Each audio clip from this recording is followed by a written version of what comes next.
clients schedule readings to my manager, and then I get driven to the actual reading because I never want to know anything about where I'm going or who I'm going to read.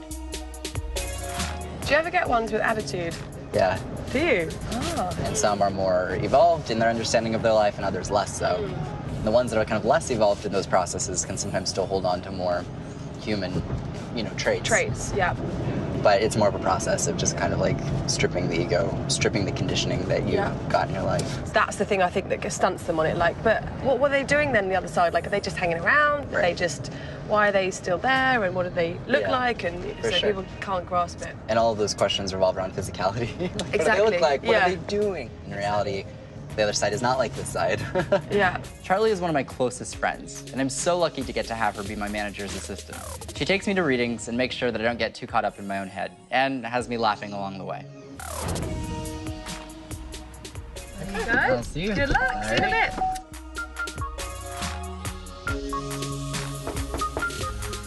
Hello. Hi. Great to meet you. How are you? I'm Nice Tyler. to meet you. I'm Corey. Welcome. Great to meet you, Corey. Thank you for having me. Thank you for coming. Oh my gosh. I thought you were the pizza guy. You know, You're not. I wish. You're not the pizza guy. I but wish. That's all right. We'll do this anyway. I'm Corey, and I have never been a ghost believer, ghost chaser type person. But I'm a very spiritual person. So I believe in God, but I think I've stayed away from the whole medium world just because, most of the time it's a gimmick. So I guess we'll see what happens today. Well, thank you for having me. I appreciate it. Thank you for being had. Absolutely. When Corey answered the door, I had no idea who he was, but I could tell that Corey was a little bit skeptical. I got the feeling right when he opened the door, but he was excited to have an experience. He just seemed skeptical. So basically, I work as a clairvoyant. It helps to kind of be able to just receive information, and then if you can validate it, that's usually the goal. Okay. Yeah. Sounds good. I think the most interesting to me has always been people who, say they can predict the future, because I have a very, very sticky situation in my life today. There's two options, and it's been really difficult. So I'm looking for that answer right now. Okay, so at this point, I'll just kind of try to focus, and we'll go from there.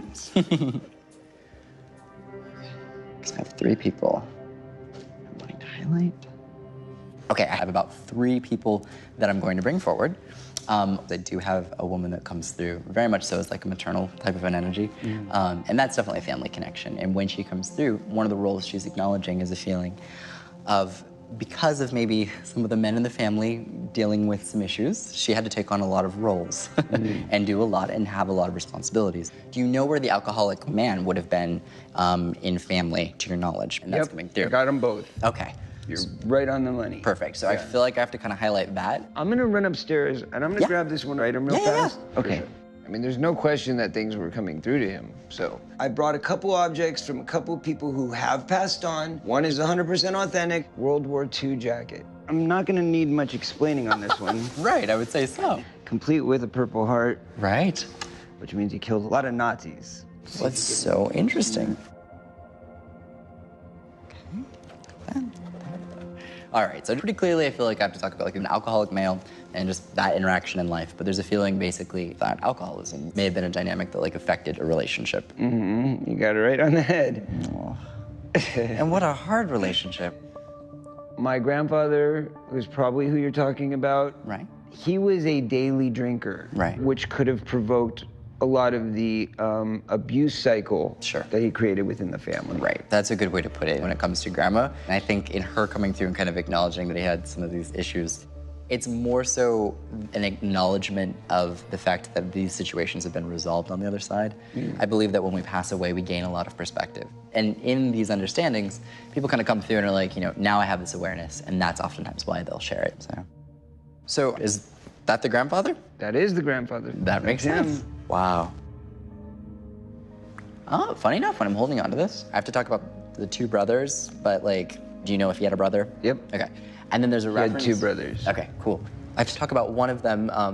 Go back and check within family and see if they had like a very defining feature on the face that would have been like either a birthmark or like either a large scar, a birthmark, or some like thing on the skin. On the face? On the face, yeah. Do you know of anyone who dealt with like skin abnormality? Like a skin abnormality on their head or face, like either a birthmark, I don't know if it's a cherry mark. Oh, wow. Yes. It's like, but it's like defining thing. Yes. That's crazy. Okay, where would that fit? He had 3 brothers. Okay. I forgot.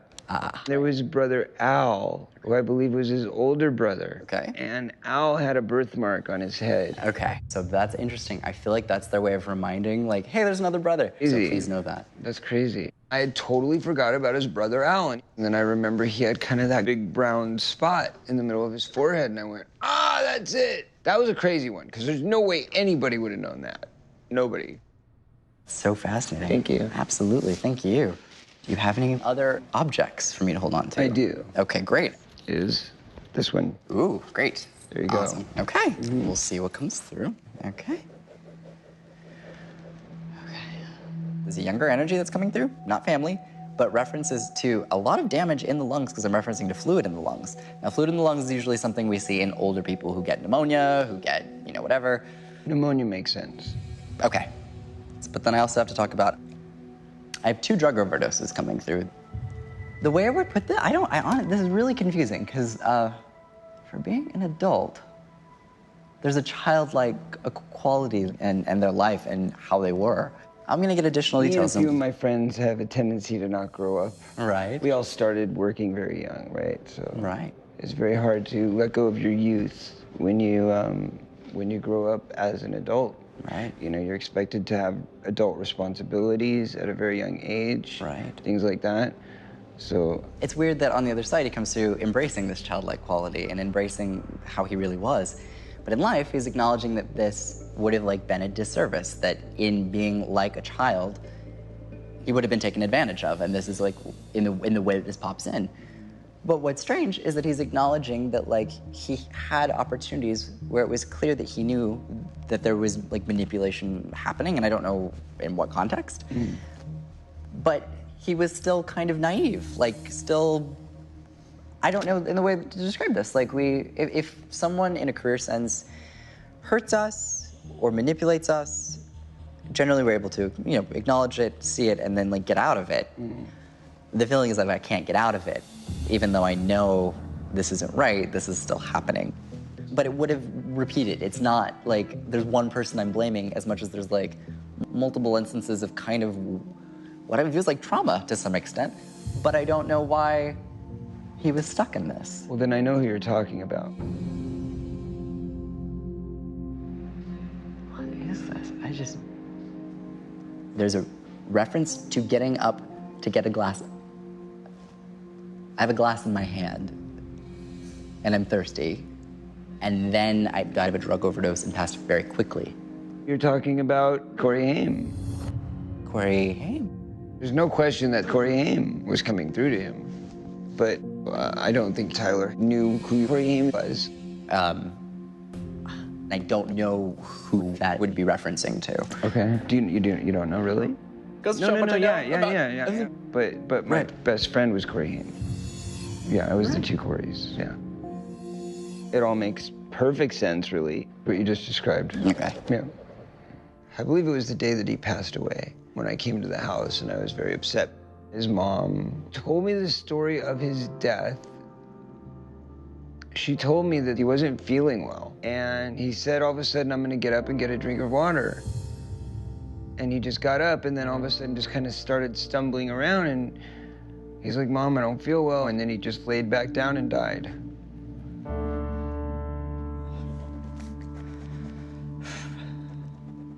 I think what's coming through with this, the only way I can really word this is, as this is coming through, I don't know if this will make sense to you, and regardless of believability, I need you to just hear what I'm gonna say. I know without a doubt that he's coming through in referencing to writing. When I'm seeing writing, this is referencing to a reveal, or coming forward, or being public. I don't know what the situation was. I don't know what you know of his situation. I only know what I see. But in the context of his life, I don't feel like his life's story is completely done.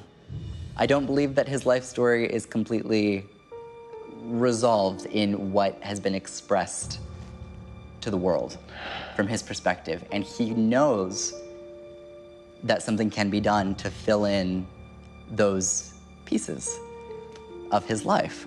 And it's important for him that this be done. If there's ever been any question of writing something or coming forward with something, I don't know what it means, but just please know. It's kind of a hot point right now, yeah. You have his encouragement in whatever this is, but it does come through. Yeah, well, it's certainly the topic at hand, so there's been a lot of pressure on me to come forward with information that he had asked me to give this information, and I did a book. I wrote a book. Oh, great, okay. And that was what he asked me to do. Right.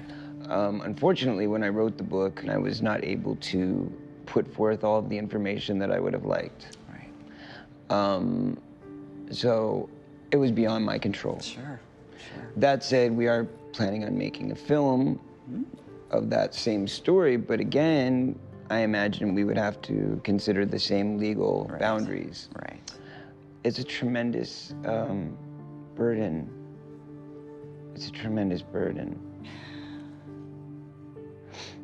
The story is about what's going on in Hollywood and the fact that there is an epidemic that's been there since the 20s and 30s of taking advantage of children and taking advantage of parents who are unaware of what's going on with their children. And, you know, that plays out in all sorts of different ways, from feeding drugs to kids to making them get drunk and doing things that are inappropriate. That's a decision that I'm actually struggling with right now. So you couldn't be closer, you know, to what's happening in my reality, but at the same time, I can't say that I have a solution at the moment. Understandably. From his perspective, whatever happened, I don't think just affected him, and I think that it affected more than one person. And these are victims or people who have gone through whatever he went through as well, who are out there and also know of who this person is that would have been harmful or hurtful. And for their sake, there's an acknowledgement on his end of a feeling that he wishes he would have been able to be public for their sake, because there are others. Unfortunately, these things do happen, and unfortunately, they happen to my best friend, and unfortunately, they happen to me as well. I know that I care. I know that I want to do everything that I can to help others, but it's a lot of responsibility. And it does have its own level of very intense and very real danger attached to it. That being said, from your position, of course, there's only so much you can do, and you shouldn't hold on to a responsibility that would get you or put you in a position that would affect your life detrimentally. I suppose all I can say from his perspective is just that he, I suppose, understands now more about the situation and whatever it was, and is encouraging and clearly thankful that you're telling his story. Even if there's other details that haven't been mentioned, you know, ultimately, it's not your responsibility. But that's his way of acknowledging that situation. Yeah, but at the same time, I don't know if I could live knowing that there's other people that are victims, and and if, you know, coming forward we're able to stop that, that would be a very powerful thing. So you got me there. Okay, let's get to the future-telling part. All right, future-telling part. I like that. Let's do What happens if I do have to come forward? What do you see happening? Right. Well, the way that I would put this, let's see, we've got that. Okay. The individual that's being referred to clearly had lots of opportunities to interact with kids. All it will take is one person coming forward for a whole other group of people to come forward. That doesn't have to be you. But what I would say in the event that we come forward with this, it's clear that other people would also come forward and support you. At the same time, it's also very clear that there would be matters of legality. That said, I can't let something like that prevent me from protecting others, though. Right. No, for sure. You know, he's caused a lot of pain, this person. Yeah. A lot of pain. For sure. A lot of people. Absolutely. I know that much. It was pretty overwhelming. Like, literally, I've been praying for several nights in a row for this answer. And I feel like that whole thing was orchestrated by some greater power to help me find that answer. So this is clearly a ring on a chain. And I've been holding on to it for the duration of the reading. Whose is it? Well, it's the person that you're speaking about. Nice. Yes. He'd given me a ring that he bought for me.